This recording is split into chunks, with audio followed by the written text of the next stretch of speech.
ngurusin anak. Ngurus anak ya. Masya Allah. Udah jadi bapak keren ini. Bapak keren. Udah keren. Iya benar-benar bapak muda aja lah ya. Bapak muda karena sekarang lagi booming yang namanya bapak muda. Tapi nggak mau kalah juga dong. Nggak mau dong. Yang nanti jadi bapak muda itu. Berinspirasi para jomblo agar segera menikah gitu. Jadi yang kayaknya bapak muda berubah status, terus jadi bisa bermuhasabah. Dulu itu kan kita nggak pernah tahu bagaimana rasanya jadi orang tua. Kita jadi orang tua, maka kita menjadi tahu ternyata orang tua kita tuh begitu sayang banget sama kita. Contoh simpelnya memandikan anak. Anak itu ternyata kalau dimandikan itu nggak bisa ngapa-ngapain. Kalau dipegangin, gelosor tuh. Karena sayang.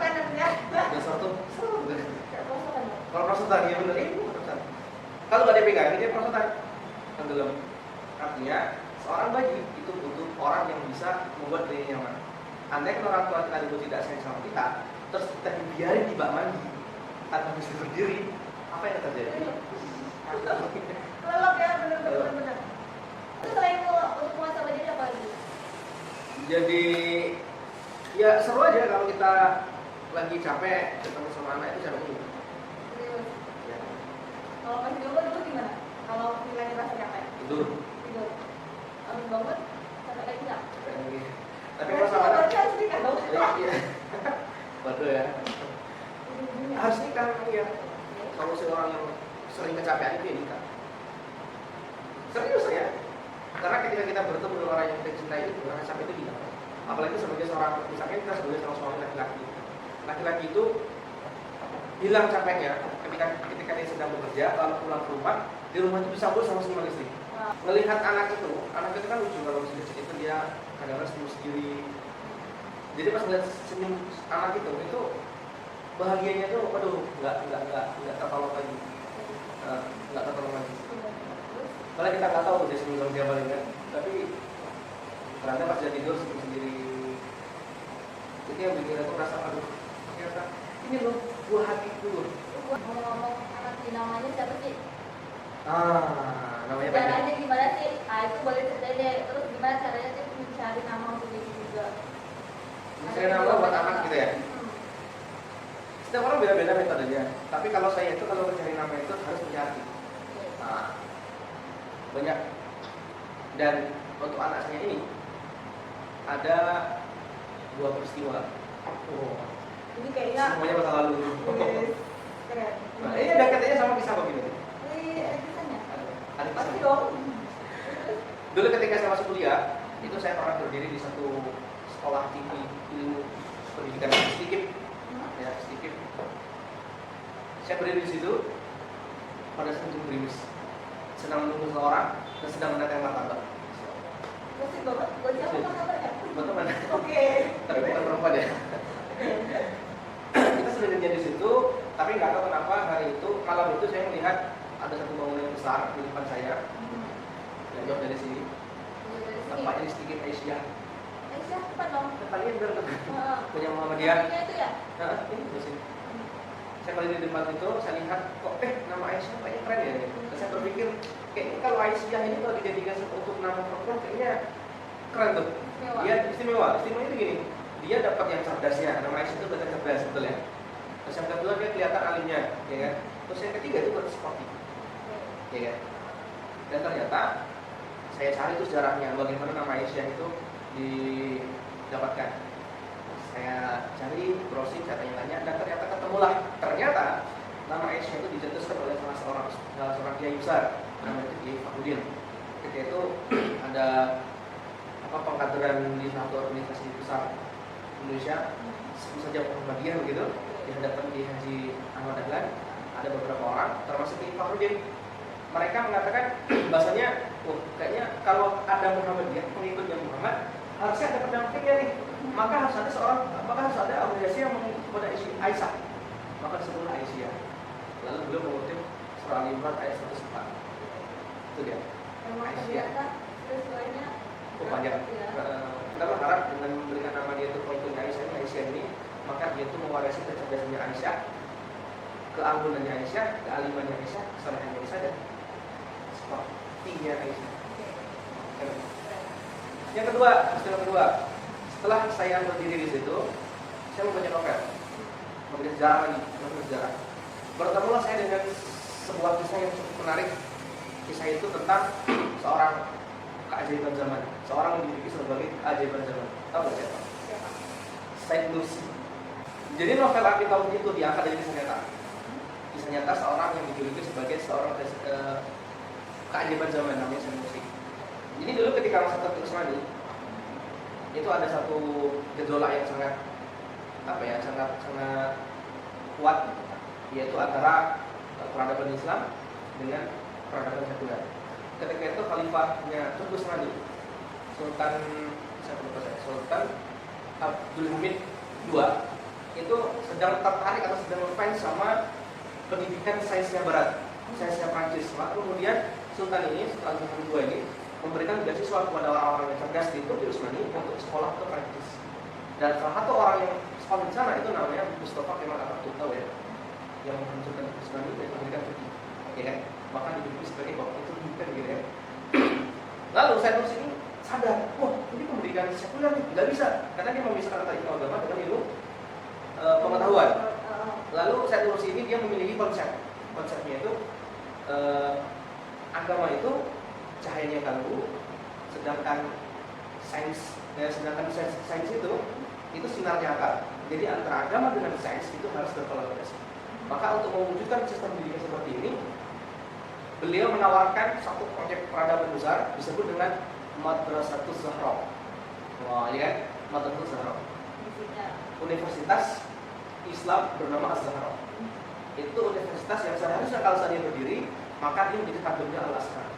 Tapi milik dia dari Turki, tidak dari Turki. Tapi ketika sedang ditargetkan untuk berdiri untuk memerangi peradaban sekuler ini, pecah perang dunia. Akhirnya kandas. Nah, saya mengambil konsep pendidikannya Madrasatul Zahra. Maka nama tengah anak saya itu Zahra. Aisyah Az-Zahra. No, Aisyah Zahra. Ada lagi bang? Yang ketiga. Itu benar-benar ya. Lalu ini punya kisah yang iya dong. Ternyata. Kisah dong. Kisah kopi. Kisah kopi itu jadi kisah. Iya, makanya itu kita suka ini kisah. Yang ketiga, ini nama nggak benar. Jadi kita tuh pengen membahas pelan. Oh iya, kan ada dulu Syekh Suki, terus Syekh Madara, Syekh Sarada, itu kita pengen pelan. Kan kami namanya itu Al-Munani. Al-Munani itu artinya Munawarah, istri saya, dan Gianto. Iya kan? Kenapa kan Ahmad ini diambil? Enggak dong. Ahmadnya atau orang mungkin bisa ya? Ini lucu gitu ya. Munara ini. Kami kan itu Munara, diambil Munanya. Saya sama Gianto diambil dia. Jadi Munani kan. Jadi kalau digabung itu jadinya begini. Aisyah Zahratul Munani. Itu memang ada tulnya ya? Ada tulnya? Iya, karena Az-Zahra itu kalau digabung sama Al-Munani jadinya Zahratul. Kayak bahasa Arab ya? Ya benar, tapi ada jawa-jawanya gitu. Terus harapannya untuk si yang pertama cewek lagi itu rasanya gimana dulu? Rasanya tuh saya tuh dulu ketika melamar istri itu, saya melihat ayah mertua saya itu terdiam lama. Tapi saya nggak berpikir kenapa dia terdiam lama. Ya. Lalu beberapa waktu kemudian saya diundang oleh salah satu teman perempuan untuk membeli pernikahan dia. Bukan pernikahan, akad nikahnya. Teman saya perempuan. Saya datang. Setelah akad nikah, setelah orang tuanya laki-laki, orang tuanya si perempuan itu menjadi wali tadi mengatakan saya nikahkan engkau, menjawab sah, dia menangis. Bapaknya, bapak si perempuan. Saya berpikir kenapa dia menangis? Ya. Ketika saya menjadi seorang ayah menjadi seorang gadis, baru saya tersadar. Ternyata yang dalam pikiran seorang ayah itu ini anak dari kecil, dari bayi tak besar ini sampai dia dewasa. Dulu ketika kecil bagaimana sesungguhnya itu saya yang merawat dia, saya cara mengajari dia, membuat akhlaknya menjadi baik, membuat dia menjadi mengerti agama, tak didik dengan sebaik-baik pendidikan. Tiba-tiba datang orang lain tak siapa namanya meminta anak dari saya. Itu rasanya bagaimana seorang ayah itu rasanya nggak terima sebenarnya. Tapi bagaimana? Maka saya berpikir begini, ketika seorang anak perempuan itu ayahnya melarang pergi jauh-jauh, ya kan, itu bukan berarti dia tidak sayang, tapi dia mengeman-ngeman dalam bahasa Jawanya. Khawatir ya. Khawatir dengan anak itu, semacam enggak? Karena itu dia yang mendidik dari awal sampai dia dewasa, berilmu sampai setinggi ini, sampai segede ini. Itu betul terasa gitu. Jadi saya ingat, seandainya saya nanti menikahkan anak saya ini dengan seorang laki-laki yang saya nggak ngerti siapa laki-laki ini, rasanya gimana ya? Rasanya kayak nggak yakin aja. Bisa nggak kira-kira nanti dia itu menjadi pelindung kayak saya terhadap anak saya? Bisa nggak kira-kira? Iya. Pernah nonton? Apa sih? Five Viewer ya? Viewer ya? Yang tertarik sama dia, silakan. Jangan dong. Promosi ya terang-terangan. Oke, lanjut. Setelah itu rasanya jadi pemuda selain tadi merawat anak dan banyak sih kayaknya kalau dilihat nggak habis ya. belajarnya dari mana? Gitu. Buat pemuda memang gitu. Ada Pak tutorial jadi pemuda di YouTube. Apa semuanya ada. Jadi nggak usah takut buat nikah ya. Iya nggak? Bener sih, iya nggak sih? Iya ngapain aku nikah Kasih juga? kasih tahu jomblo-jomblo di luar sana. Nikah tuh nggak perlu ditakutin. Nggak perlu ditakutin. Ngapain ditakutin? Kalau aku sendiri sih kayak rasa aku kurang siap aja. Itu gimana sih dulu dengan rasa itu nggak? Ya pernah dong. Jadi gini, orang menikah itu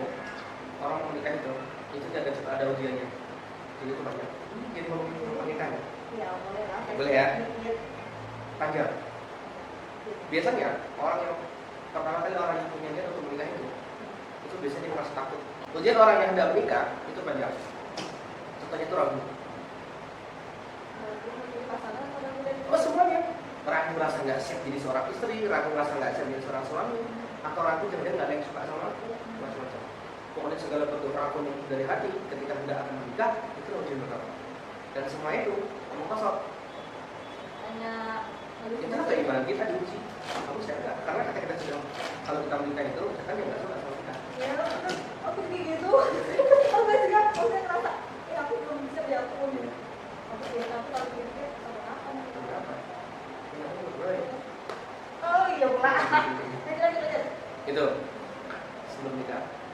Ketika sudah ketemu sama calonnya, diuji lagi. Diujinya itu tiba-tiba calon kita itu merasa kok kayak lebih jelek dari yang kita berikan.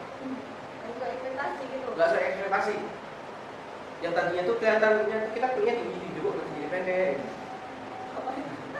Ya begitu. Bisa gitu. Nah, berubah. Ya, itu. Tapi ada dua. Yang pertama itu dia dijauh ke orang kalau sudah kamu jodohnya nih, sudah menentukan hari untuk nikah, itu ujinya banyak lagi. Terus apa lagi? Dan yang kedua, itu kita didekatkan sama kita. Ada kisah dia itu mau menikah yang laki-laki yang perempuan menikah. Setelah dia tidak dipisahkan, tidak berhasil, maka didekatkan. Karena sesuatu yang belum akal itu kan tidak halal. Ajnabi dia kan, asing.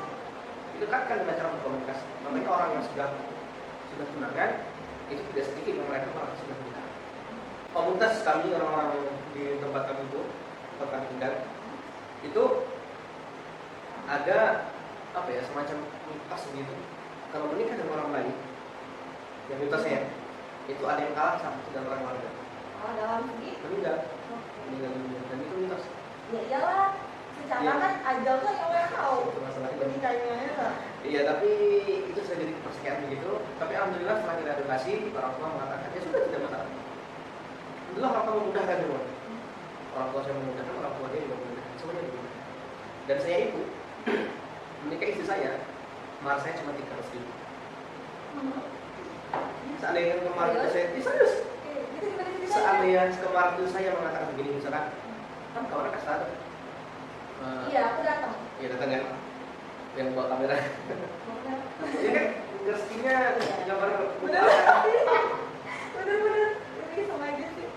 Terus. Jadi pesta kemarin itu, anaknya saya tidak membantu keuangan, itu beliau tidak minta. Artinya pure cuma menikah itu cuma 300 ribu bayar. Beli mahar itu ada cincinnya, ada cincin, sama dia minta cuma Quran tahfiz.